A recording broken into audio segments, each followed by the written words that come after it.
Assalamualaikum warahmatullahi wabarakatuh. Bismillah walhamdulillah. Wassalatu wassalamu ala rasulillah wa ba'.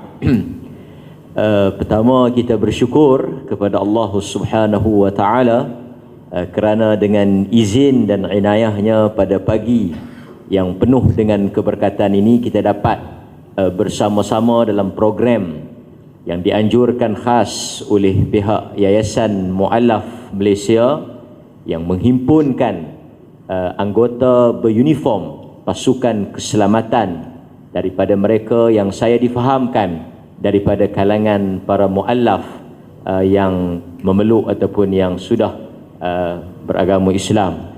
Jadi ini satu program yang sangat besar, harmoni dan penting dalam musim ataupun tema kemerdekaan negara pada hari ini. Tidak membuang masa, saya ingin memperkenalkan ahli-ahli panel yang akan bersama dengan kita pada pagi ini membincangkan satu tajuk taklif mu'allaf dalam mengisi kemerdekaan negara. Apatah lagi yang bersama dengan kita ini memang terlibat secara langsung dengan keselamatan dan juga keamanan negara tercinta ini. Di sebelah kiri saya yang berbahagia sahibus samahah Datuk Profesor Dr. Muhammad Asri Zainal Abidin, Mufti Kerajaan Negeri Perlis. Di sebelah beliau tidak asing lagi tokoh negarawan kita yang berbahagia Datuk Brigadier General Datuk Seri Jamil Khair Baharum, Penasihat Agama kepada Yang Amat Berhormat Perdana Menteri Malaysia. Dan kita juga saya dimaklumkan bersama-sama dengan kita sahibus samahah Datuk Abdul Halim Tawil, Mufti Melaka yang baru sahaja selesai program bersama dengan tuan-tuan. Jadi untuk tidak melengahkan masa, bagi meneruskan agenda perbincangan forum kita pada pagi ini dalam tajuk yang sangat relevan, iaitu peranan atau tugas yang perlu dimainkan oleh golongan mu'allaf, khususnya mereka yang terlibat dengan pasukan beruniform, pasukan keselamatan yang bertanggungjawab dengan keselamatan dan keamanan negara. Jadi saya mulakan gelanggang perbincangan ini, diskusi kita pada pagi ini dengan soalan yang pertama kepada yang berbahagia Datuk Seri Brigadier General Jamil Khair Baharum, Penasihat Agama kepada Yang Amat Berhormat Perdana Menteri. Minta Datuk Seri untuk memulakan dalam perbincangan kita ini tentang kedudukan mu'allaf di sisi agama Islam. Kemudian mungkin Datuk Seri juga boleh memberikan sedikit respon. Kadang-kadang golongan mu'allaf ini ada pandangan-pandangan negatif yang dilemparkan kepada mereka. Sebenarnya golongan mu'allaf ini juga sangat berperanan dalam dakwah dan juga dalam keamanan, dalam perkembangan umat Islam di Malaysia khasnya dan di dunia secara amnya. Dan kita minta juga Datuk Seri untuk memberikan pandangan tentang peranan golongan mu'allaf khususnya dan seluruh umat Islam dalam mengisi kemerdekaan dan mempertahankan keamanan yang ada dalam negara yang tercinta ini. Saya memberikan ruang seluas-luasnya kepada yang berbahagia Datuk Seri untuk memberikan pandangan. Dipersilakan.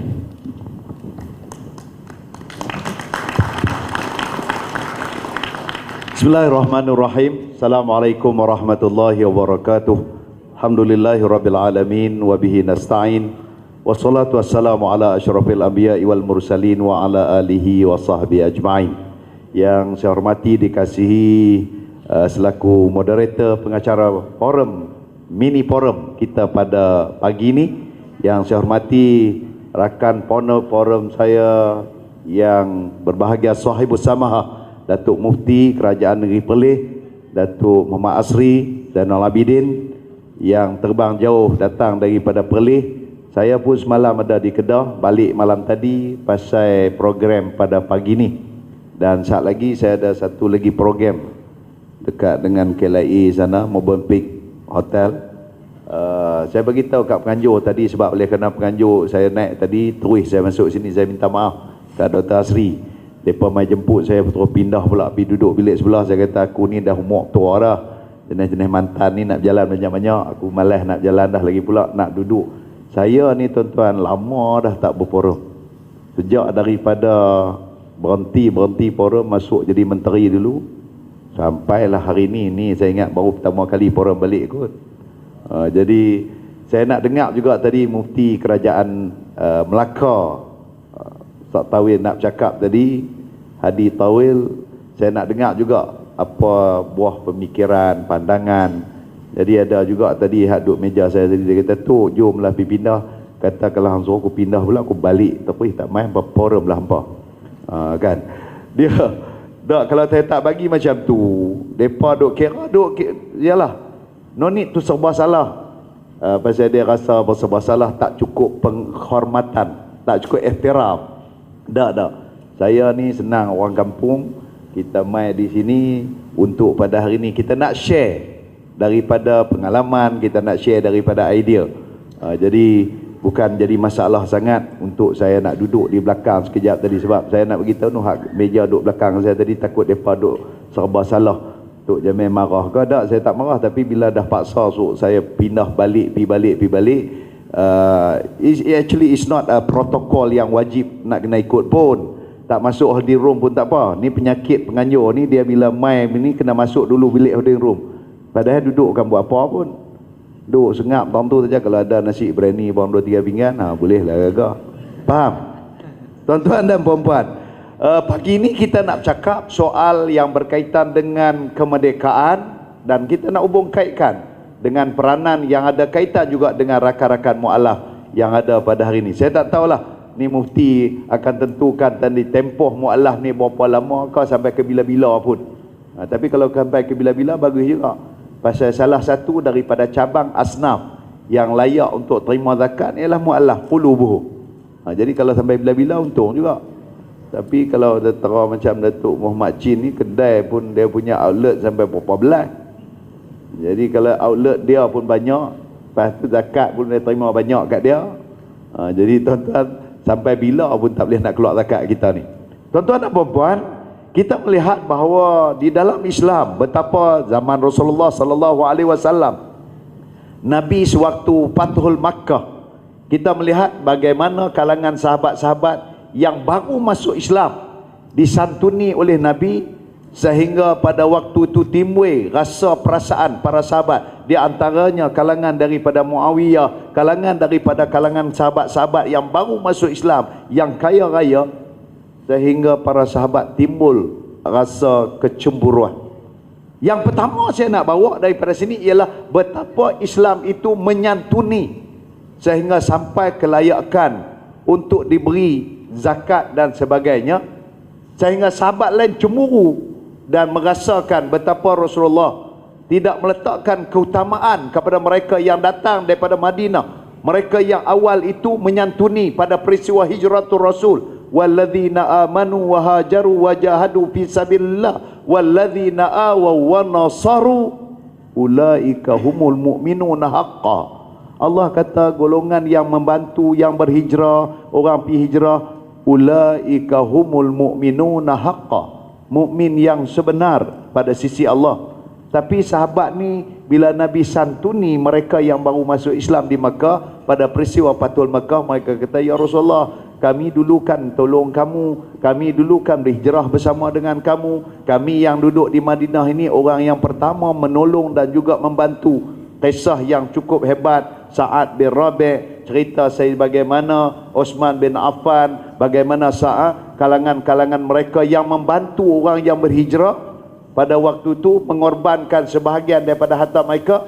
Peristiwa Makkah, Fathul Makkah, tak menampakkan pun di sudut material mereka ini mendapat imbuhan yang besar. Maknanya kalau hari itu waktu Nabi berhijrah, mereka melapor kepada para sahabat, kalau itulah ukurannya, maka Fathul Makkah, pelaburan harus dipulangkan balik kepada mereka kalau ukurannya begitu.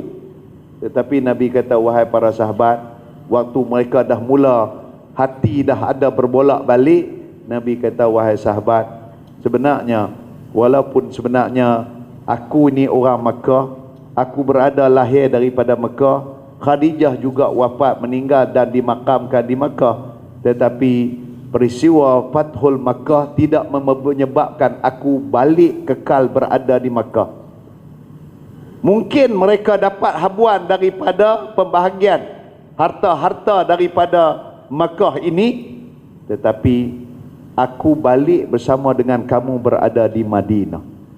Tidakkah aku ini sebagai ukuran yang paling tinggi tubuh dan juga jasad manusia yang disayangi di langit sana?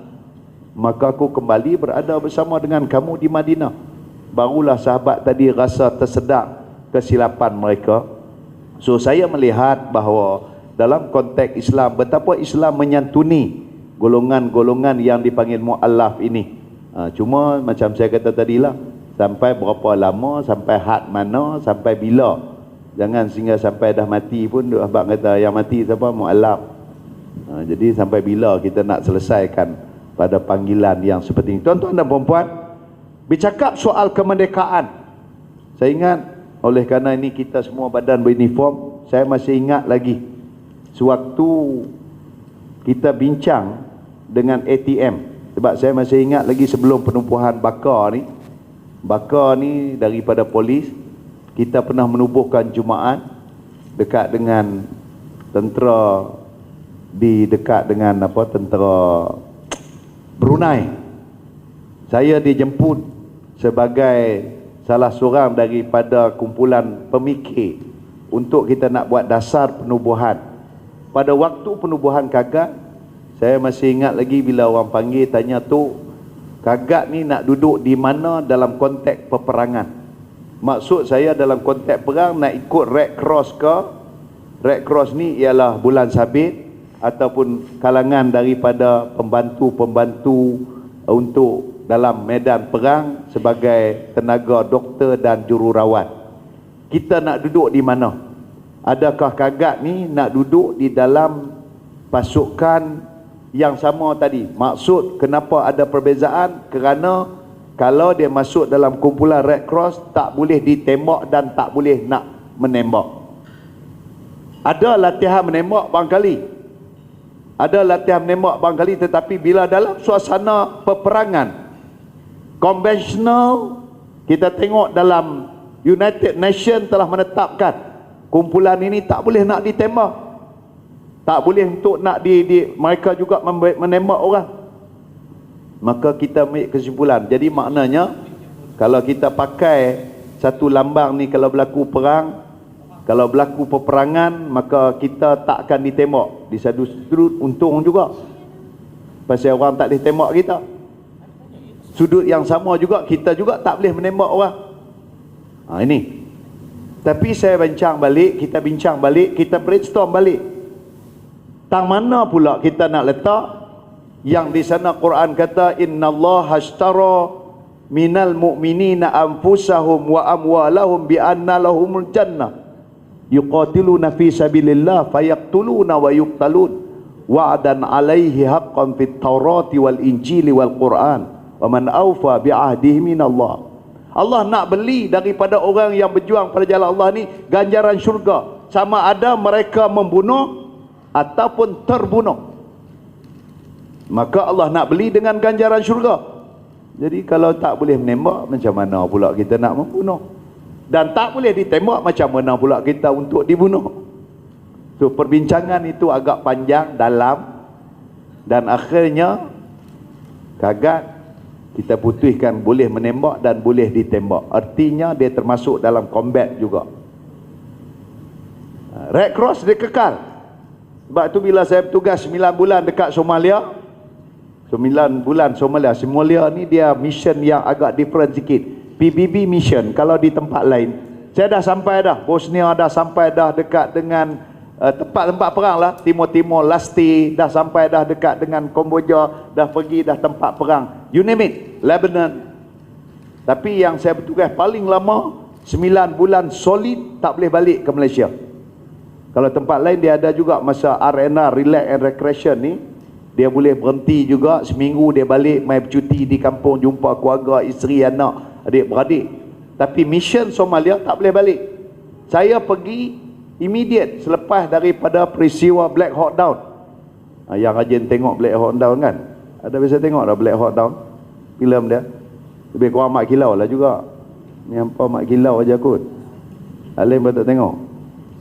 Tuan-tuan, tak pasal mak kilau dah masuk ni, Mufti dah masuk dalam Netflix lah. So jadi dia boleh tengok free lah kot. Hak mana ada lah. Tuan-tuan, tak sebab saya sebut ni kan siapa? Hak anak-anak kita, hak budak-budak kecil pun pergi bawa masuk balik, keluar-keluar, sepak habis meja kerusi. Pasal pada semangat mak kilau tu tinggi. So saudara, saya pergi selepas peristiwa Black Hawk Down. Maknanya, oleh kerana pada masa tu ATM memutuskan, saya tengah duk train, belajar dah nak pergi ke Bosnia, tengah duk belajar masuk kelas bahasa. Baru masuk sebulan, bolehlah belajar sikit-sikit masa tu. Dobrosi, Kakusam, maknanya habak baik, gitu. Baru belajar hak tu, tahu saya dipanggil, ATM bagi tahu kata, Jamil, you kena pergi ke mission di Somalia. Saya nak bagi tahu cerita Somalia ni bukan siapa, bukan nak cerita Black Hawk Down patut sudah. Yang saya nak sebutkan, kalau sekiranya mission itu kita tak boleh menembak dan ditembak, saya maknanya pada waktu tu bagaimana kita nak berperanan dalam mission tersebut. Dan sungguh sampai sana mesti kena tembak sungguh. Pasal waktu tu saya tengah imamkan sembahyang jemaat di Somalia tu. Yalah, masjid kita pun kita is not a proper like macam masjid di sini lah. Maksud saya tu buat dengan konkritnya, dengan tiang, dengan pilar semua mahal-mahal 5-60 ribu ataupun 10 ribu, 15 ribu sebuah masjid. Sana ni kita buat tiang kayu, kita buat plywood keliling dinding. Waktu saya duduk tempat tu imam, dekat tempat imam tu mihrab, tempat tu imam nak jadi tu imam jemaat, masuk rakaat yang kedua, semasa tengah duduk sujud tu, semasa tengah rokok, habis ayat rokok, mujurlah pasal saya pun tak habis mana. Kalau habis ni baca panjang sikit ayat tu, tak rokok lagi lah kot. Tapi oleh kerana tak baca panjang, rokok, elok rokok saja peluru lintas atas belakang, bunyi meletup, dia masuk kot depan belah kiri, temuih peluru kot kanan. Sudah semayang pakat bangkit pergi duduk ukuk. Ni beritahu kata ustaz, kalau tadi ni masa tu saya pangkat major, bukan major general, major. Hak law ni dah masuk dah, bukanlah law ni lepas dah pun, mantan dah pun, bersara dah, major general. Sebab tadi ni nak betul pengusi duk sebut tadi brigadier general. Aku tak marah lah, tapi hak bawah tu kot dia kata takut pengusi tak prihatin jawatan. Kan, kalau macam mufti lah, dia jawatan mufti, kalau panggil timbalan mufti dia pun kecil hati ke. Tapi taklah kecil hati kat moderator ni. Sebab ialah rank-rank dalam polis dengan tentera ni bukan orang semua faham pun. Sebab apa, dia kata ialah dia kalau macam kata major ni dah naik atas major dah kan. Sebab tu kita masa pangkat kapten, dia rajin baca ayat kursi. Dah naik pangkat major, dia lupa habis dah. Pasal dia duduk atas meja. Tuan-tuan, dah bagi moderator dia ingat. Dia kata jangan nak mereka dengan kawan tu. Dia kata, tuan-tuan, saya sebut tadi waktu saya rokok tu, peluru lintas atas belakang, bangkit pakai duduk ukuk. Dia kata tadi ustaz, kalau you duduk waktu tengah duduk berdiri tak rokok lagi, peluru ni betul-betul main kat pinggang. Dia masuk kat pinggang kanan, dia keluar kat pinggang kiri. Yalah, saya kata kalau betul peluru tu, saya pun tak main syarah dah sini ni. Tak forum lah pagi ni dah. Arwah bidakah pun kita tak tahu. Tuan-tuan, yang saya nak sebutkan tadi, betapa Islam meletakkan kemuliaan wala tahsabanna alladhina qutilu fi sabilillahi amwat bal ahyaun 'inda rabbihim yurzaqun. Kita nak ambil kemuliaan bagaimana Allah kata dalam Al-Quran surah Baqarah. Ayat ini menjelaskan, jangan kamu fikir, jangan kamu sangka orang yang mati pada fi sabilillah itu mati, bal ahyaun 'inda rabbihim, tetapi mereka hidup di sisi Tuhan mereka.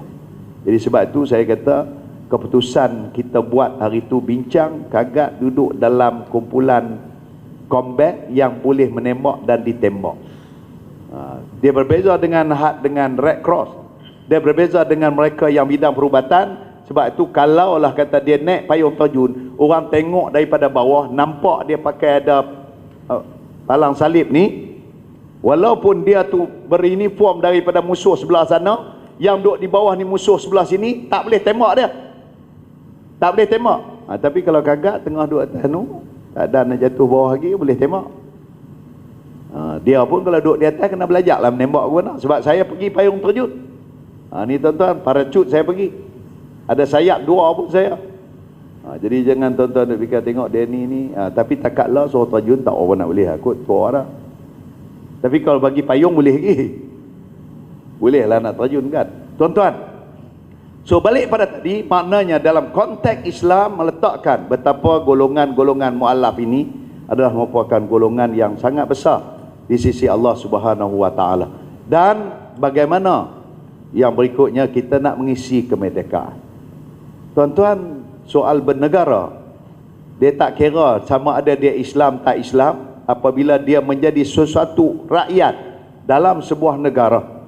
Dia tidak merumuskan apa bangsanya, dia tak merumuskan apa budayanya, apa bahasanya, apa anutan agamanya. Apabila dia menjadi rakyat sesebuah negara, tanggungjawab kita untuk menjaga negara tersebut. Begitulah negara Madinah yang diasas oleh Nabi SAW. Yang Quran kata, ayuhan nas inna khalaqnakum min dzakari wa unsa wa ja'alnakum syu'uban wa qabaila lita'arafu inna akramakum 'indallahi atqakum. Proses kemampuan manusia ini, bila dia duduk dalam sebuah negara, Allah ciptakan bersuku, berpuak, berbangsa, berbudaya dalam bahasa yang pelbagai, anutan agama yang pelbagai. Matlamatnya ialah lita'arafu, untuk saling kita berkenalan di antara sama satu lain. Dan barulah Allah kata, inna akramakum 'indallah atqakum. Di sisi Allah ialah orang yang bertakwa kepada Allah Subhanahu wa taala. So saya melihat cantiknya betapa kita, negara Malaysia hari itu, yang amat berhormat Perdana Menteri Datuk Seri Ismail Sabri Yaakob, di antara asas awal bila mana dia menjadi Perdana Menteri, dia meletakkan satu gagasan, iaitulah keluarga Malaysia. Keluarga Malaysia artinya kita ada pelbagai bangsa, kita pada pelbagai agama anutan. Tapi kita ni alhamdulillah, Allah pilih sebenarnya untuk mengucapkan 2 kalimah syahadah. Sebagai seorang yang mengucap 2 kalimah syahadah, kita berada dalam suasana serumpun. Kita berada dalam suasana yang menghimpunkan kita. Di antaranya ialah kalimah La ilaha illallah Muhammadur Rasulullah. Ini kalimah yang telah mencantumkan kita, yang menyebabkan pagi ini kita berada dalam dewan yang mulia seperti ini pagi ini. Jadi tuan-tuan, kita bersyukur kepada Allah Subhanahu wa taala. Kita berlainan, rupa kulit pun berlain. Tuan-tuan, putih kemerahan, saya kekelabuan sikit kan, sawa matang lah kata orang. Lepas tu ada yang belain, buat hidung dia belain, mata dia belain, dia punya pelet bahasanya. Tetapi Allah cantumkan di bawah satu kalimat yang sangat mulia. Kalaulah rupa paras tu menjadi ukuran, Saidina Bilal tak cantik mana tuan-tuan. Kalaulah rupa paras kulit warna itu menjadi ukuran, kulit Saidina Bilal tu tak indah mana tuan-tuan. Kalaulah pekerjaan menjadi ukuran, pangkat menjadi ukuran, pangkat Saidina Bilal pun tidak tinggi mana, sekadar muadzin. Kulit warnanya hitam, rambutnya pun tidak cantik mana. Tetapi Saidina Bilal seorang yang termasuk 10 yang dijamin syurga Allah Subhanahu wa taala. Saidina Bilal bin Rabah, yang daripada awal kehidupan pun seorang hamba abdi, kemudian dibebaskan, diseksa di tengah padang pasir, yang menjadi Saidina Bilal hebat, berada dalam syurga Allah. 10 yang telah pun disenaraikan, yang dijamin masuk syurga. Datuk Mat Chan jamin tak?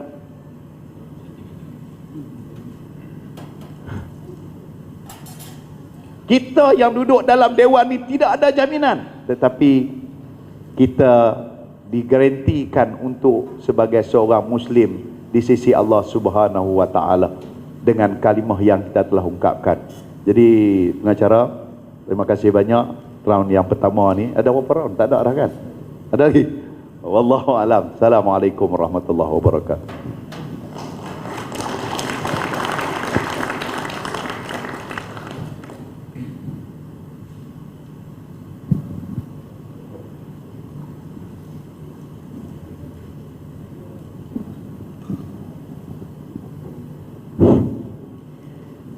Alhamdulillah, di atas penjelasan oleh yang berbahagia Major General Datuk Seri Jamil Khair Baharum. Saya nak respon sikit lah Datuk Seri. Yang pertama, Allah ni dia tak tulis lagi lah benda tersilap. Yang kedua Datuk Seri, yang saya sebut Brigadier General ni nak habaq sikit. Saya dulu kecil-kecil duk tengok forum Datuk Seri punya forum Perdana Ehwal Islam tu, Brigadier General dia lekat sembela Datuk Seri. Tu nak habaq kita kesilapan kerana kecintaan tu. Dulu dia naik di forum Perdana tu Brigadier General, lepas tu jadi menteri lah kan. Alhamdulillah lah. Okey, jadi saya nak respon balik pada apa yang disebut oleh Datuk Seri tadi. Antara poin akhir lah yang saya tangkap, yang saya akan lontarkan kepada sahibus samahah Datuk Arif Perkasa pada pagi ini ialah Datuk Seri menyebut bahawa yang menyatukan kita semua hari ini dalam pelbagai bangsa, saya difahamkan kita daripada pelbagai latar di sini ialah kalimah tauhid ataupun akidah itu.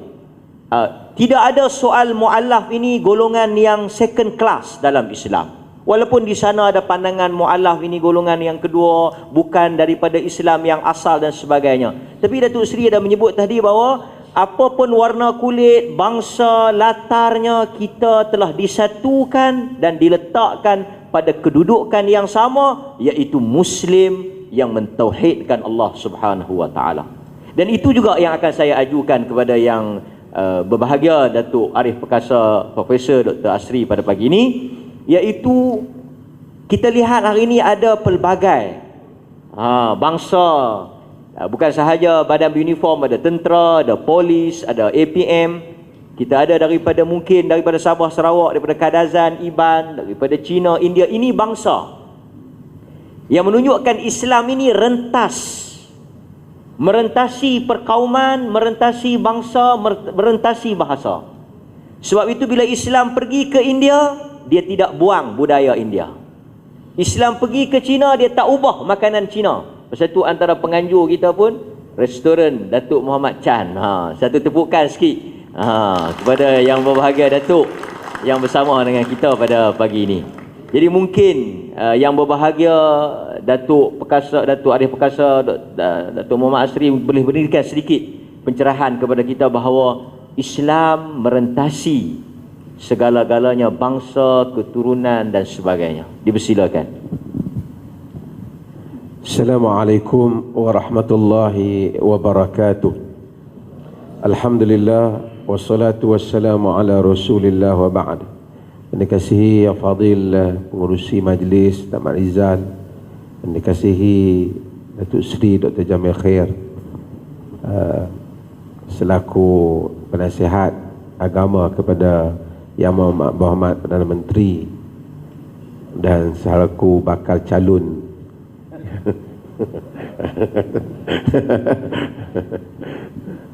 bakal calon tu banyaklah, macam-macam namanya.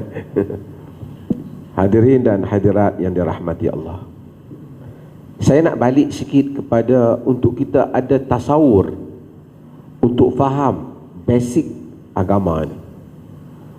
Antara asas untuk kita faham basic agama kita ialah memahami keadaan the first generation of this religion, the generation of Prophet and his companions, iaitu generasi para sahabat, para Nabi dan para sahabat.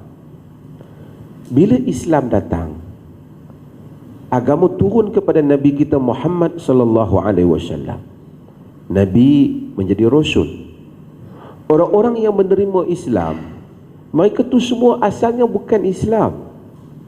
Abu Bakar, kalau mengikut definisi mu'allaf ni, kita di Malaysia ni dulu dia tak Islam, masuk Islam, tu jadi mu'allaf lah kita panggil. Walaupun sampai kadang-kadang sampai 20 tahun. Walaupun asal makna mu'allaf itu maksud taklif tadi, iaitu dijinakkan jantung hatinya kepada agama. Kalau kita lihat tu Abu Bakar mu'allaf lah. Dia dulu bukan Islam, masuk Islam. Omar, semua generasi para sahabat itu ialah asal bukan Islam, menganut Islam. So tidak ada kecacatan pada asal itu. Yang timbul orang asal Islam dalam konteks mak bapak dia asal Islam ni setelah generasi kemudian. Dah para sahabat masuk Islam, kemudian anak-anak mereka tu lahir pada generasi kemudian, second generation. Baru ada lahir dalam Islam, mak bapak Islam, tak pernah melalui zaman kekufuran. Jika tidak, the rest of the first generation, mereka adalah ex, bekas bukan Islam. So tak ada beza dengan kita yang menganut Islam ini. Sebab itu agama apabila datang, ia memadamkan dosa-dosa yang lepas. Maka apabila mereka masuk Islam, seperti Khalid Al-Walid, dia punya kesalahan Khalid Al-Walid itu telah menyebabkan tumpasnya tentera Islam di dalam peperangan. Terbunuhnya Hamzah. Banyak benda yang dia buat tu, peperangan Uhud. Tapi dia masuk Islam. Selepas daripada itu dia buat tindakan-tindakan kepada orang Islam. Tapi apabila dia masuk Islam, Islam angkat dia. Lebih daripada itu, ada orang yang dalam rekod dia lawan Islam dahsyat. Abu Sufyan lawan Islam, walaupun ada polemik tentang perbincangan Abu Sufyan ini di kalangan sarjana, tetapi masuk Abu Sufyan. Tapi Nabi SAW nak jinakkan hati Abu Sufyan. Semasa Nabi dakwah di Mekah, dialah kepala dengan geng-geng lain lawan Nabi. Berapa lama tu? 13 tahun lamanya. Semasa Nabi pergi Madinah, dia punya gerakan lah juga berperang dengan Madinah daripada Mekah. Pada hari the day Prophet SAW masuk ke Mekah, baru dekat-dekat masa time tu baru dia masuk Islam. Itu tahun ke-8 dah. Tapi Nabi tahu dia punya, orang panggil kepala jenis ketua ni, dia suka kepada dia, ada angin dia sikit lah, angin orang nak jadi ketua. Nabi kata apa? Man dakhala masjidil haram fahuwa amin, wa man dakhala dara Abi Sufyan fahuwa amin. Siapa masuk masjidil haram dia selamat, siapa masuk rumah Abu Sufyan dia selamat. So dia pun ada rasa naik sikit lah. Sebelum tu dia masuk Islam. Orang Islam banyak yang kadang-kadang pandang, rasa bila tengok Abu Sufyan ni duk teringat lama dia ni lawan Islam. Tapi Abu Sufyan sahabat. Akhirnya dia berperang sampai ke Syam, terkeluar mata dia di medan perang. Saya nak sebut hal ini supaya kita mempunyai gambaran yang jelas bagaimana Islam melayani orang-orang yang menganut agama Islam. Bukan soal bangsa dulu, tapi soal bagaimana Islam itu apabila sehingga dia pergi ke tempat lain. Apabila Nabi SAW mula nak buka sempadan lebih luas, surat-surat Nabi kepada Maharaja Rom, Maharaja Parsi yang tersimpan sehingga hari ini, apa Nabi kata? Min Muhammad Rasulullah ila azimir Rom, min Muhammad Rasulullah ila azimil Furs. Daripada Muhammad Rasulullah kepada orang besar Rom, daripada Muhammad Rasulullah kepada orang besar Parsi. Aslim taslam yu'tikallahu ajra marratain. Islamlah nescaya kamu selamat. Allah beri kepada kamu 2 pahala. Apabila maksudnya kamu Islam, selamat. Aku tak ada masalah nak pergi ambil kursi kamu ke apa, itu bukan. Kamu Islam, you can remain in your place. Duduk di tempat kamu. Jika tidak, fa'alaika ismul arisiyin. Jika tak, kau tanggung dosa rakyatmu. Islam membuka empire. Islam bukan penjajah. Sebab tu dalam Islam ni dia panggil futuhat, pembukaan, the opening. Dia pembukaan. Dia pergi ke Mekah, the opening of Mekah, pembukaan Mekah. Di dalam sejarah Islam, bila Islam pergi bangsa-bangsa yang dulu, bukan saja mereka bukan bangsa Arab, bukan saja mereka itu menganut Islam, mereka bukan bangsa Arab pun. Ramai orang kita ni dia tak tahu. Dia ingat orang Iran. Semalam ada seorang artis terkenal, dia hantar mari pasal di Iran tu ada demonstrasi pasal tudung ni. Jadi dia hantar mari, dia minta tolong kat saya, tolong terjemahkan teks tweet Iran ni. Saya kata ni Persian, ini Parsi. Oh, dia kata lain ke Iran dengan apa? Arab. Tadi lain, di Parsi, yang ni Arab. Sebab tu ada hadis-hadis palsu. Bila orang Parsi ni masuk Islam banyak dan duduk dengan masyarakat Arab, yang jahil-jahil yang tak faham ni, dia kata innallaha idza ghadib anzala al-wahyu bil farisiyah wa idza radi anzala al-wahyu bil arabiyyah. Tuhan bila marah turun wahyu dalam bahasa Parsi. Itu perkauman tu dalam sejarah. Apabila redha turun wahyu dalam bahasa Arab. Orang Arab tak puas hati dengan ni. Dia kata innallaha idza radi anzala al-wahyu bil arabiyyah wa idza ghadib anzala al-wahyu bil farisiyah. Allah apabila redha wahyu dalam bahasa Arab, marah dalam bahasa Parsi. Semua ulama-ulama hadis kata semua hadis yang berbunyi perkauman bukan hadis Nabi SAW. Inni uhibbul Arab li'anni Arab, li'anna lughatul Quran lughatul Arab wa lughat ahli jannah lughatul Arab. Hadis ini pun tersangat baik. Aku sayangkan Arab kerana aku Arab. Bahasa Quran bahasa Arab, bahasa ahli syurga bahasa Arab. Juga bukan hadis yang sahih. Kerana agama dia rentas kaum, dia soal akidah. Sebab itu bila kita salat, alhamdulillahi rabbil alamin, segala puji bagi Allah Tuhan sekalian alam. Supaya tidak ada gambaran bahawa agama ini agama Arab, walaupun Quran dalam bahasa Arab.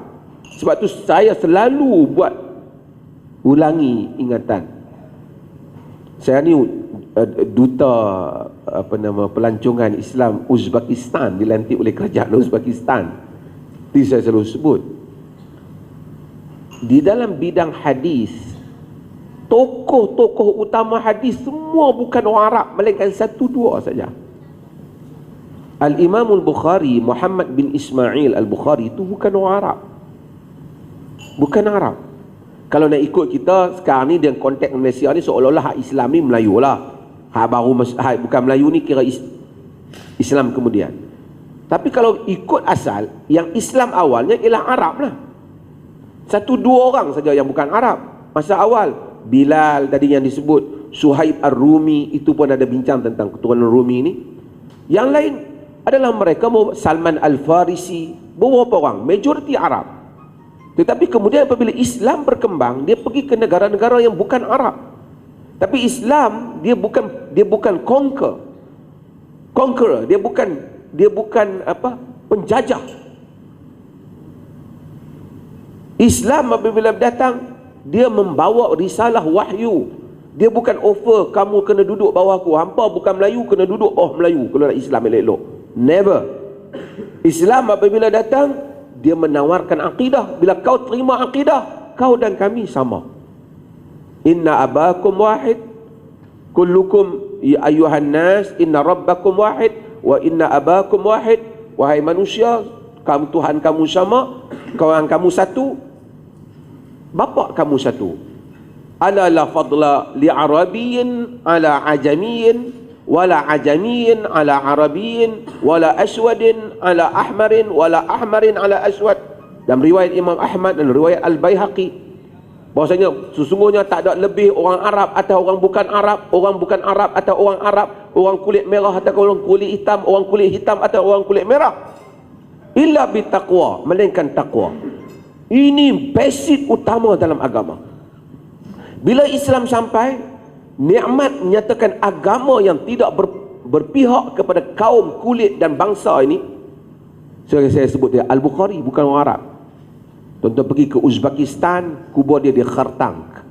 Saya selalu cerita, itu pun hebat juga, di Khartang kubur Al-Bukhari. Itu lama, dia penjajah Rusia, Soviet dulu kuasai Uzbek. Sampai orang tak tahu kubur Imam Bukhari di mana.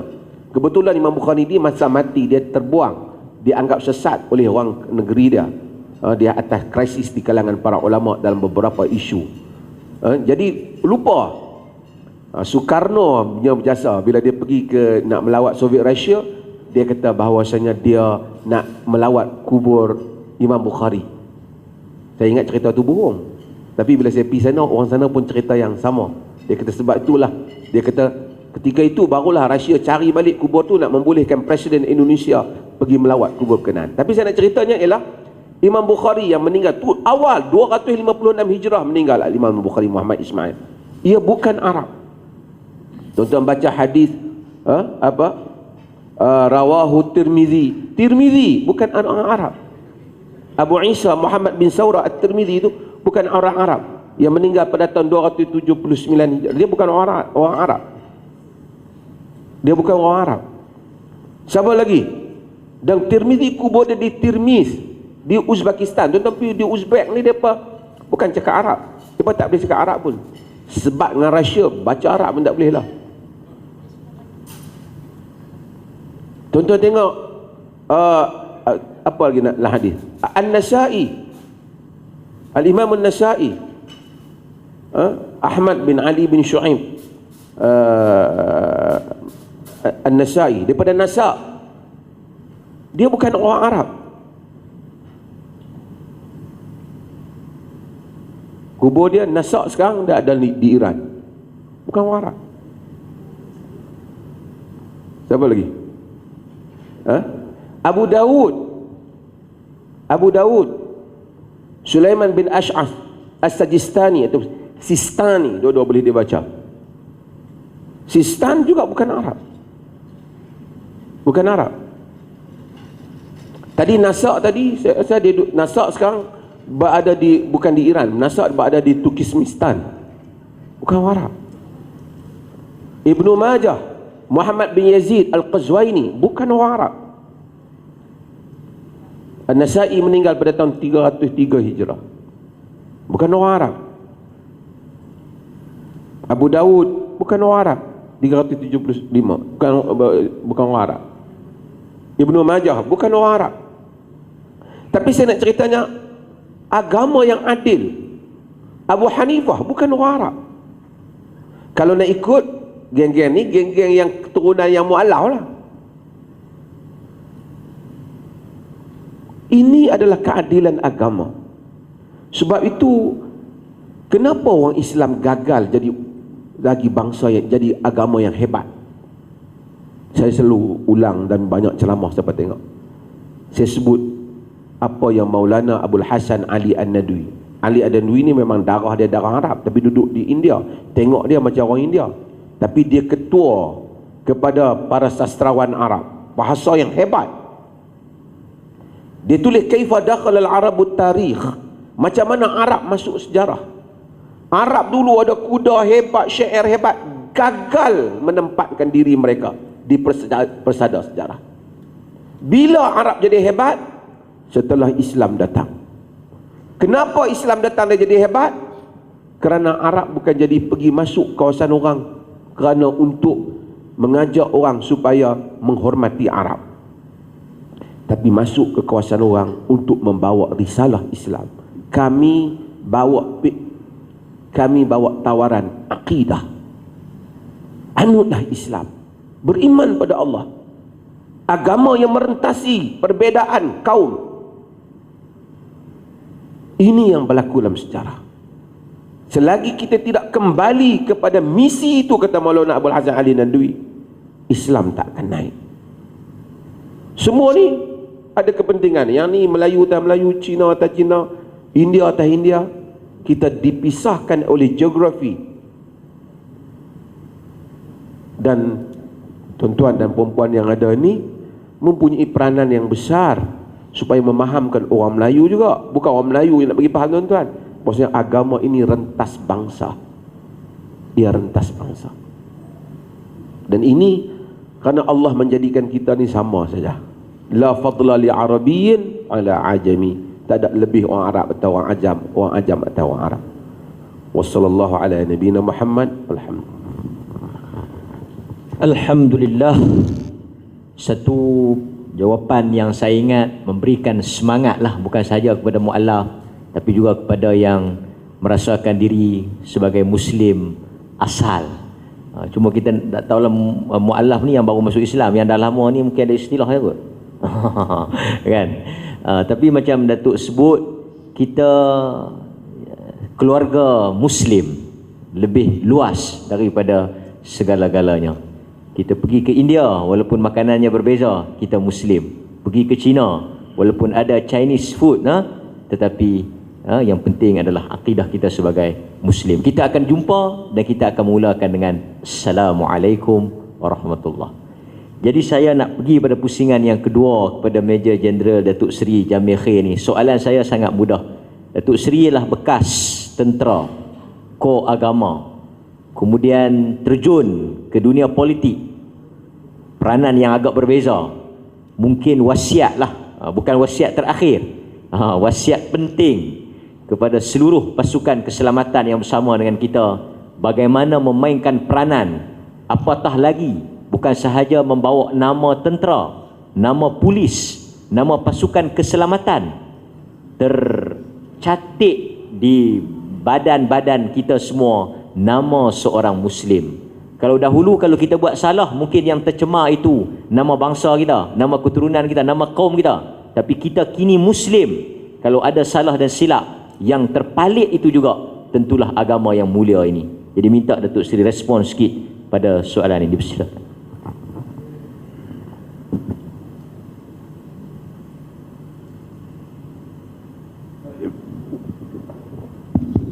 Baik, bismillahirrahmanirrahim. Untuk menjawab persoalan yang disebutkan tadi oleh saudara moderator kita,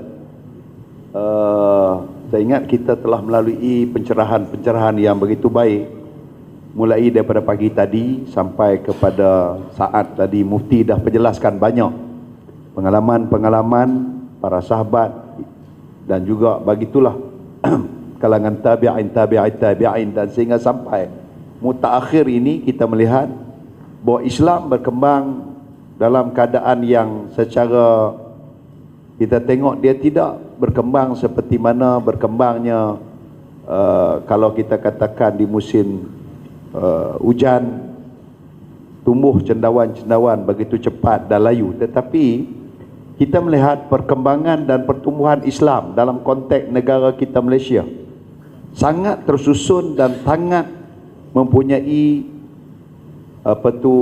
pendekatan yang mungkin kita tak sedar. Oleh kerana nak share pengalaman saya sebagai mantan menteri yang pernah menjaga hal ehwal agama hampir 10 tahun, saya melihat ada beberapa perkara yang mungkin kita tak sedar.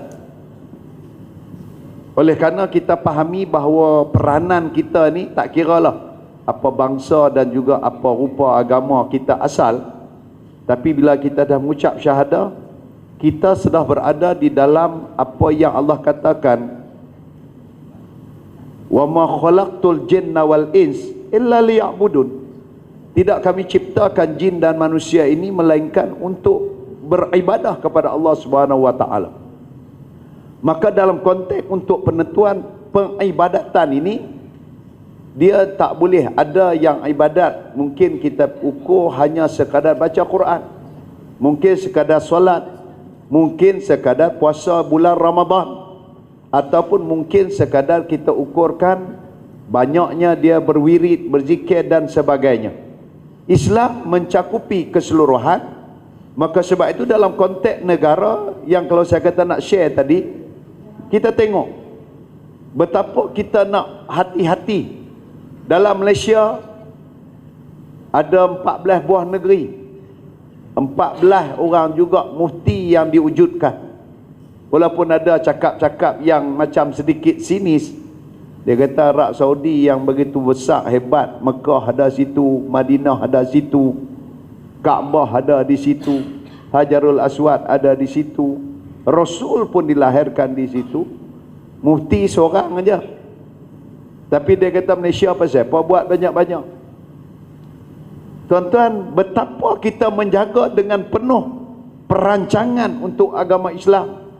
Daripada awal lagi dalam perlembagaan diletakkan perkara 3 perlembagaan negara. Islam is the religion of federation. Islam agama persekutuan. Dan diterjemahkan pula lepas daripada itu dalam perlembagaan, agama lain bebas untuk diamalkan dalam mana-mana bahagian di Malaysia dengan syarat tidak mengganggu gugat agama Islam. Sebab itu kita melihat betapa penyusunannya begitu rupa, tak berhenti itu saja. Selepas daripada perlembagaan, turun pula kepada negeri, sebab peranan mufti-mufti pula nak jaga kesucian dan juga ketinggian agama Islam yang terkandung di dalam perlembagaan melalui pengujudan peranan dan tugas para mufti untuk menjaga Islam. Sebab itu saya daripada awal tadi pun bila saya sebut kata nak bagi takrif apa, waktu saya sebagai menteri, saya jarang kalau wartawan tanya komen tentang di sudut apa hukum ini dan sebagainya, saya kata saya boleh jawab sebagai menteri, tetapi kalau saya jawab maka saya dah mengambil peranan yang sebenar daripada kalangan mufti yang menentukan boleh dan tak boleh ini. Itu satu. Yang ketiga saya nak sebut pula ialah, tuan-tuan tengok, di Malaysia salah sebuah negara yang unik di sudut undang-undangnya. Undang-undang dalam arti kata kalau di kebanyakan tempat mahkamah sivil, that's it. Tapi dalam konteks negara kita Malaysia, kita ada 3 set undang-undang. 1 mahkamah sivil, 1 mahkamah syariah, 1 lagi mahkamah adat, custody court, yang banyak diamalkan di Sabah dan juga di Sarawak. Saya tengok ni banyak wajah-wajah Sabah Sarawak ni dalam ni, dusun, Kadazan, Dayak, Murud, Bajau, segala macam yang ada pada malam ni, petang, pagi ni, tengah hari ni. Tuan-tuan, tiga set ini saya tengok ialah tujuannya mahkamah sivil, peranan hak yang berkaitan undang-undang dalam mahkamah sivil. Adapun dalam mahkamah syariah, yang soal nikah kahwin tu satu hal. Kita tak pergi dekat untuk nikah kahwin, kita pergi daftar pejabat nikah kahwin yang sebagaimana pejabat pendaftaran biasa bagi yang bukan Islam. Sebab dulu ni mungkin barangkali dia yang convert ni dulu pernah pergi pejabat pendaftaran untuk perkahwinan, tetapi bila dia masuk Islam, dia sudah berada dalam lingkungan tanggungjawab mahkamah syariah. Macam tu juga apabila berlaku kematian, perwarisan dalam mahkamah syariah. Kita duk nampak. Takat tu saja kot. Saya nak bagi tahu, apabila timbul perbincangan soal perjudian, minum arak, tak semayang, tak puasa, orang Islam, sebab ni banyak duk cakap ni, tak habis lagi, dia tak apa-apa nak faham. Dia kata apabila ada genting halan, apabila ada dekat dengan Shah Alam Kasbah, dia kata adakah tidak ada di sana peranan yang dimainkan? Saya bagi tahu bahawa selamanya Islam di Malaysia dan kerajaannya tidak pernah menghalalkan judi dan arak. Soal innamal khamru wal maisir wal ansab wal azlam rijsun min amali syaitan fajtanibu, ayat mengharamkan judi arak kekal sampai hari ini. Habis yang ada Islam meletakkan di Malaysia. Siapa yang biasa pergi genting halan? Ada dalam ni yang biasa pergi genting halan? Ada? Tak lah, sebelum ni lah. Pintu masuk tu pun dia dah tulis dah, orang Islam tak dibenarkan masuk. Betul? Artinya untuk pencegahan ini sudah diaturkan. Soal tak kena tangkap itu, ada kata tu ada yang terlepas. Tu kedai-kedai Pak D, Pak nama ekor. Saya nak bagi, saya dah semak dah. Daripada zaman dulu pun ada peruntukan, bukan kata pergi beli nama ekor. Tengah naik motor, hujan turun lebat, dia tak tahu orang nak pergi, takut basah uniform, takut baju dia basah, dia pergi brek tu, motor dia tu bawah bangunan tu kedai tu. Penguat kuasa main tangkap, seluk pakai kiri kanan atas depan belakang bawah, tak ada pun nombor dia. Maknanya dia tak belilah, cuma berhenti. Dia habaq kata, saya berhenti ni pasal hujan turun. Kawan tu pun kata, aku tahu juga, tapi dalam undang-undang Mahkamah Syariah tak boleh berhenti di tempat yang salah pada waktu yang salah. Berhenti bawah tu pun kira salah dah. Yalah, yang tu jangan kita bincang lah, itu hal urusan yang hak tercatat dalam undang-undang. Nak abang bagi, yang saya nak ceritanya ialah selamanya tegahan daripada itu dah ada dalam Mahkamah Syariah, dah dipraktis. Tapi hak kena tak kena tak ada, dia kata tu ada juga hak pergi beli, hak itu tak kena tangkap pun. Ni kawan-kawan polis ramai ni, kok belah kampung saya kalau hari Jumaat di guak Cepedak, saya orang guak Cepedak, ada penghuni guak ni. Dah pasal tadi Mufti Abak dah kata tadi ni bakal calon. tak tahulah calon ke tak, tapi saya nak abang bagi di guak Cepedak tu hari Jumaat, yang naik motor pergi nak sembahyang Jumaat tengah hari tu, depan masjid, sebelum traffic light tu balai polis. Dia tak pakai tepi keledar pun, bukan takat dia, sekali dengan Tok Bilal dengan Tok Imam pun tak pakai hari Jumaat. Bukan takat hari Jumaat, OC balai pun dia pun tak pakai apa, pasal hari Jumaat nak pergi sembahyang Jumaat. Jadi ialah polis pun ada pertimbangan dia lah. Jangan hampa pergi keluar dalam WhatsApp pula, tak pasal-pasal aku kena pula. Tapi nak abang bagi maknanya ada pertimbangan dia. So kalau ada di kampung, ada dalam bandar, orang naik motor tak kena tangkap, that one is not because the lack of law ataupun tidak ada undang-undang, tetapi itu soal penguatkuasaan. Cerita yang lain, Mahkamah Syariah sudah ada peruntukan yang bukan yang Islam tak dibenarkan berjudi, tak dibenarkan untuk minum arak.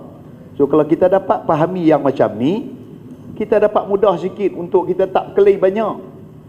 Ni kadang-kadang atas nama pentas politik yang berbeza dan sebagainya, kita bergaduh teruk.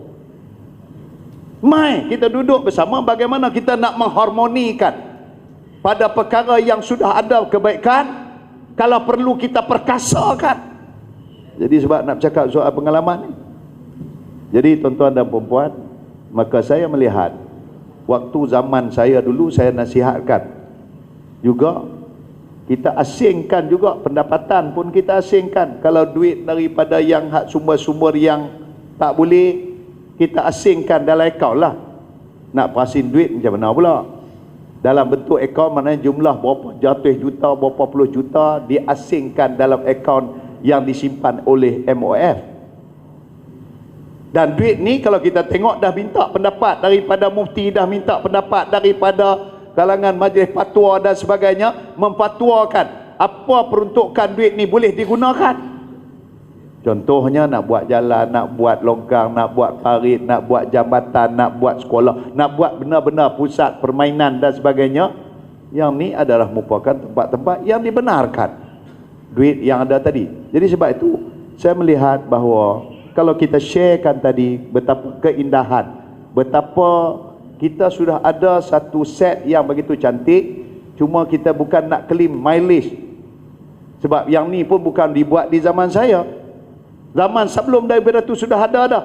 Tapi bagaimana kita ingin perkasakan lagi, bagaimana kita boleh memperkemaskan lagi untuk nak melahirkan sebuah negara Malaysia yang kita tadi, saya kata Perdana Menteri sekarang sebutkan bahawa keluarga Malaysia yang dapat untuk kita share, untuk sama-sama kita bangunkan bersama. Terima kasih pengacara. Terima kasih pada yang berbahagia Major Jeneral Datuk Seri Jamil Khair di atas pandangan dan juga pengalaman yang luas dalam pelbagai bidang yang beliau kongsikan pada pagi ini. Mudah-mudahan kebersamaan tuan-tuan dan puan-puan dalam apa yang beliau utarakan tadi dapat diambil manfaat. Sebagai pusingan yang akhir, buah kata penutup kita pada pagi ini dalam forum sempena program Mu'allaf ini, dalam pusingan yang pertama tadi yang berbahagia Datuk Arif Perkasa Profesor Datuk Dr. Muhammad Asri ada menyebut tentang Khalid Al-Walid, tokoh besar ketika sebelum memeluk Islam. Beliau adalah panglima perang. Ketika memeluk Islam, beliau masih mengekalkan jawatan panglima perang. Demikian juga Muawiyah bin Abi Sufyan dan ramai tokoh-tokoh yang disebut oleh Sahibus Samahah tadi, mereka hebat, mempunyai jawatan yang besar sebelum memeluk Islam. Selepas peluk Islam pun, yang berbahagia Sahibus Samahah kata beliau teruskan juga kecemerlangan itu. Dan kita juga pernah mendengar ada hadis yang dibacakan oleh Sahibus Samahah bahawa kata Nabi, sesiapa yang baik sebelum Islam, dia juga akan baik selepas daripada Islam. Tapi kadang-kadang berlaku sedikit mungkin ketergelinciran. Hebat sebelum Islam, tapi selepas Islam dia macam kurang sikit. Kan? Dulu mungkin pandai berniaga, lepas masuk Islam dia kira nak ambil duit zakat ya. Ini mungkin kita boleh bagi respon pencerahan daripada Sahibus Samahah yang berbahagia Datuk Dr. Arif Perkasa Profesor Dr. Mazhar pada pagi ini. Dipersilakan. Terima kasih Ustaz Mat Rizal. Tadi Datuk Seri Jamil sebut tentang Mu'allaf ni berapa tahun. Ada negeri-negeri dia berbeza sikit tentang berapa tahun. Ada yang 3, ada yang 5. Tapi moralnya ialah dia tak boleh jadi mu'allaf selama-lamanya lah. Iaitu dia tak boleh lah sampai dah nak mati dah duk panggil mu'allaf lagi kat kawan tu. Kalau macam tu Abu Bakar, Omar pun mu'allaf lah kan. Sebab tu ta'rif mu'allaf ini ialah lebih luas, iaitu bukan saja sebab tu kalau dalam pembahagian zakat, orang yang baru masuk Islam, orang yang kalau bagi zakat kat dia mungkin dia masuk Islam, orang yang kalau bagi zakat kat dia menyebabkan dia tak rupa marah pada Islam, semua itu boleh dapat zakat. Banyak kalau siapa baca fiqh zakat Dr. Qaradawi tu, banyak kategori mu'allaf ni. Sebab tu peranan duit zakat tu besar, supaya orang boleh rasa baik Islam dengan kita ni. Tapi tak apa, Islam bila kita masuk Islam, masalah kadang-kala bila satu orang tu dia masuk Islam, dia kata, orang utara kata, hang jangan nak jadi macam dulu dah, hang kena jadi baru terus. Padahal dahulu dia ada benda-benda yang bagus. Tadi Ustaz Mat Rizal sebut, Nabi kata apa dalam hadis yang diriwayatkan oleh Imam Al-Bukhari dan Muslim ni, siapa yang mu'allaf ni dia dengar, ataupun siapa yang pernah masuk Islam ni dia dengar, dia bawa hadis. Nabi kata, an-nasu kama'adin az-zahabi wal fiddah, khiyaruhum fil islami, khiyaruhum fil jahiliyati, khiyaruhum fil islami idza faqahu. Al-arwahu junudun mujannadah, ma tanakkarat minha ikhtalafat, ma ta'arafa minha iktalafat, wa ma tanakkara minha ikhtalafat. Dengan berbagai-bagai riwayat, Nabi kata manusia ini seperti dengan galian emas dan perak. Emas dan perak tu dia duduk di dalam tanah, batu, pasir, orang ambil emas, orang buang batu. Padahal masa tu dia kotor. Kalau emas tu duduk di kedai, orang tak ambil, hak elok-elok duduk di kedai, orang ambil emas tu. Maksudnya kalau semasa jahiliyah Khalid tu hebat, walaupun masa tu berlumpur, dia masuk Islam, dia mesti hebat juga. Hasan bin Thabit, sahabat Nabi, masa jahiliyah hebat dengan puisi dia, syair dia, masuk Islam pun penyair yang hebat. Amr bin As semasa duduk di dalam jahiliyah ahli politik yang hebat.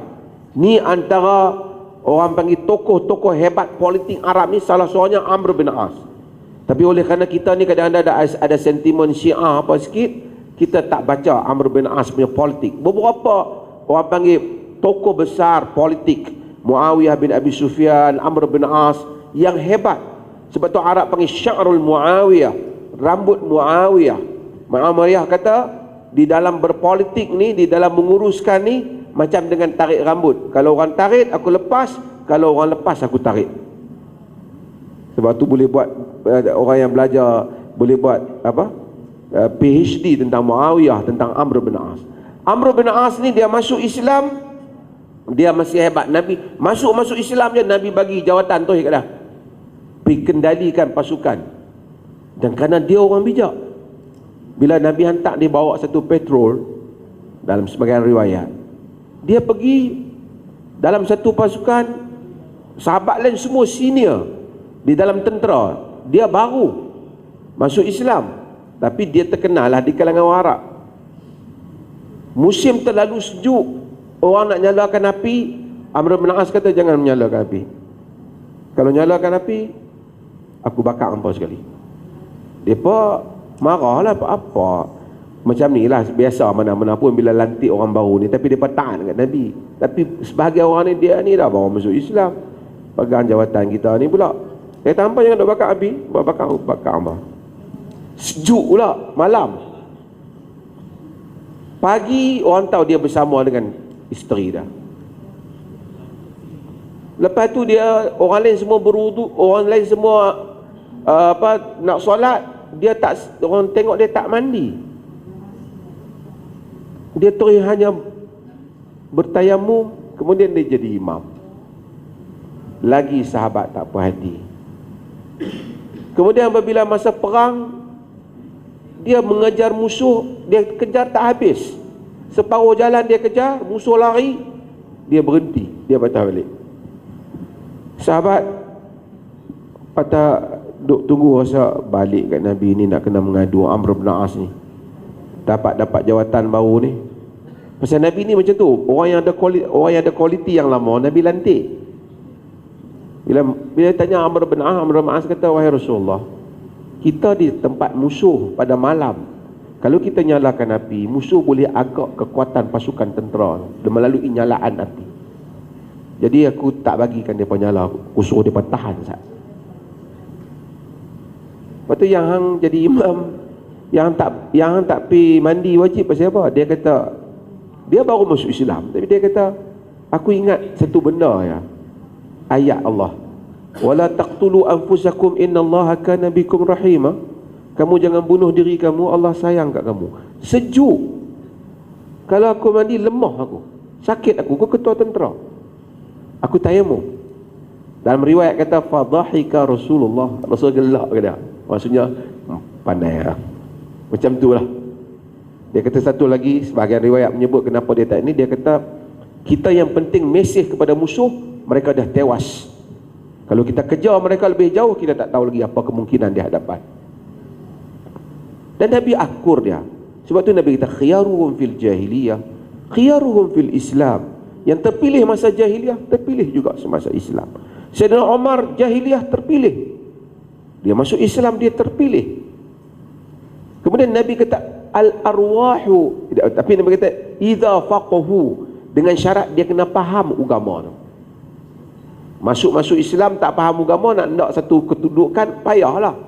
Masuk Islam faham asas kepada agama, apa yang kita pakar di dalam bukan Islam dulu diambil kira semasa kita Islam. Second ialah potongan hadis tu, Nabi kata al-arwahu junudun mujannadah. Ruh-ruh kita ini adalah merupakan tentera-tentera yang diasuh ataupun yang dihimpun. Tentera ni bila mujannadah, ditrain, dia jadi pasukan. Ma ta'arafa minhu ittalaf, kata Nabi. Apa yang dia kenal, dia bergabung, dia dekat, dia suka. Ma tanakara minha ikhtalaf. Apa yang dia tak kenal, dia akan berbeza. Kita bila pergi medan perang, kita tak mungkinlah tentera silap sampai tujuan musuh tembak kawan sendiri. Dia punya train tentera tu, dia akan tahu ini kawan dia, yang tu musuh dia. Yang mana musuh dia, dia tembak. Ya, tadi tu Datuk Seri sebut tembak banyak kan. Yang mana bukan musuh, yang mana kawan dia, dia akan bersatu. Nabi kata ruh manusia ni macam tu. Bila chemistry dia tu kena, kita akan suka. Bila kita masuk Islam, hak mana hak kita tak suka dulu, kita jadi suka. Apabila kita masuk Islam, dulu kawan-kawan kita yang syirik, yang apa, kita dah tak ada dah benda tu dalam diri kita. Ruh, diri-diri yang sama, orang-orang yang sama, ruh telah berubah. Nabi kata al-arwahu junudun mujannadah dalam hadis ni. Sebab itu tuan-tuan, sahabat-sahabat yang masuk Islam ini adalah agama yang bagi peluang pada tuan-tuan. Kadang-kadang orang dia masuk Islam ni, dia selalu sebut saya ni ialah, kadang-kadang model penceramah agak, kami ni mak bapak bukan Islam, kami ni, dia ungkit seolah-olah itu titik kelemahan dia. Padahal itu adalah titik untuk dia kadang-kadang lebih experience, lebih merasai apa itu agama dengan perubahan yang dia ada. Kadang-kadang orang yang dia tak tahu apa kepahitan syirik, dia dulu lahir dah semayang, dah tak tahu syirik, dia tak tahu kepahitan syirik. Tapi orang yang lahir dalam syirik, masuk Islam, dia tahu apa itu makna kemanisan iman dan tauhid. Akhirnya, mesti saya nak sebut ialah, bila kita masuk Islam ni, sebahagian dah lama lah masuk, kita tak payah fikir pasal orang lain, kita fikir pasal kita. Tujuan kita masuk Islam kerana kita nak berdiri selamat di hadapan Allah di akhirat kelak. Itu ya. Bukan nak kita masyarakat Melayu kata apa, bos di pejabat kata apa, member hak Melayu kata apa, member hak masuk dah kata apa. Itu bukan tajuk dah. Kita masuk Islam semata-mata kerana kita nak menyelamatkan diri pada hari kita menghadap Allah Azza wa Jalla. Mudah-mudahan semua saudara-saudara sekalian terus berjaya dengan kerjaya dan kedudukan saudara, dan akan menjadi mesej yang baik pada orang yang telah Islam daripada awal, untuk terus berpegang dengan agama dia dan bersyukur atas nikmat dia lahir dalam Islam, dan untuk orang yang bukan Islam lagi, untuk dia masuk ke dalam agama ini. Kalau kita lepas masuk Islam pun nampak lagi selekeh, dia ni dulu okey juga, sejak masuk Islam ni nampak teruk betul ya. Ini mesej negatif lah. Mudah-mudahan saya dulu mengaji, guru selalu kata, antum thaghr min thughuril Islam, kamu adalah benteng daripada benteng-benteng Islam. Jagalah Islam daripada benteng kamu. Mudah-mudahan kita semua berusaha menjaga Islam daripada benteng kita. Sekian, wassalamualaikum warahmatullahi wabarakatuh.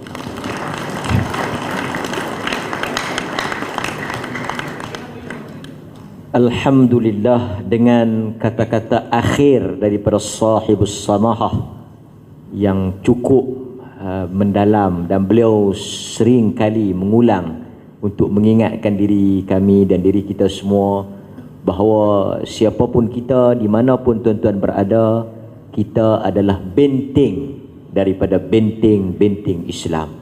Setiap daripada kita berperanan, apatah lagi tuan-tuan yang terdiri daripada pasukan keselamatan yang menjadi benteng pertama kepada negara ini. Saya ucap terima kasih kepada pihak penganjur yang memberikan peluang kepada ketiga-tiga kami untuk memberikan buah pandangan dan buah fikiran, dan memberikan peluang untuk saya melontarkan persoalan kepada kedua-dua tokoh yang kita jemput pada pagi ini. Saya difahamkan pihak penganjur